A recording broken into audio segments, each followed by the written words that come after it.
रहने के लिए जितना ज़रूरी घर होता है, उतना ही ज़रूरी होता है उसके लिए उसकी फाउंडेशन यानी कि नींव। तो घर के लिए अच्छी और सस्ती नींव के लिए कौन-कौन सी बातों का ध्यान रखना पड़ता है, आइए जानते हैं। आपको जानना होगा कि हम घर किस पर्पज़ से बना रहे हैं या कितना मंजिला बना रहे हैं, तो उसी के अकॉर्डिंग उसकी नींव रखी जाती है। आपकी नींव बनाने के लिए आपके घर में मिट्टी एक अच्छी होनी चाहिए, उसका धुतली मिट्टी नहीं होनी चाहिए और ना ही कपासी मिट्टी होनी चाहिए।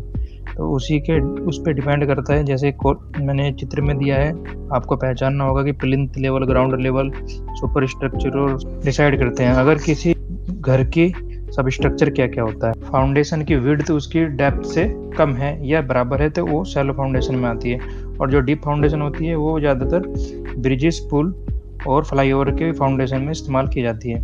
तो जो केयरिंग पॉइंट है फाउंडेशन के लिए वो क्या-क्या होते हैं, किसी भी घर की जो उसकी डेप्थ 1.5 मीटर से कम नहीं होनी चाहिए।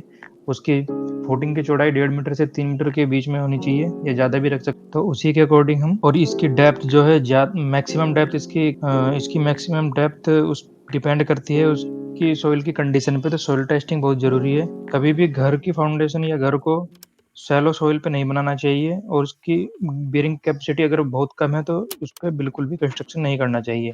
अच्छी क्वालिटी का मटेरियल यूज़ करना चाहिए, जैसे सीमेंट, सरिया और कंक्रीट। घर बनाने से पहले फाउंडेशन में हमें करना चाहिए टर्माइट ट्रीटमेंट और वाटर प्रूफिंग ट्रीटमेंट। और साथ ही साथ हमें ध्यान रखना होगा कि हमें जो कंस्ट्रक्शन का प्लान है वो प्री प्लान होना चाहिए पूरा का पूरा, और उसकी बीम, कॉलिंग के साइज और हाइट सबसे फिक्स होनी चाहिए, और पीपीसी सीमेंट का इस्तेमाल करना चाहिए, क्योंकि पीपीसी सीमेंट में हीट ट्रांसमिशन कम होता है, और क्यूरिंग हमारी 7 से 15 दिन तक होनी चाहिए।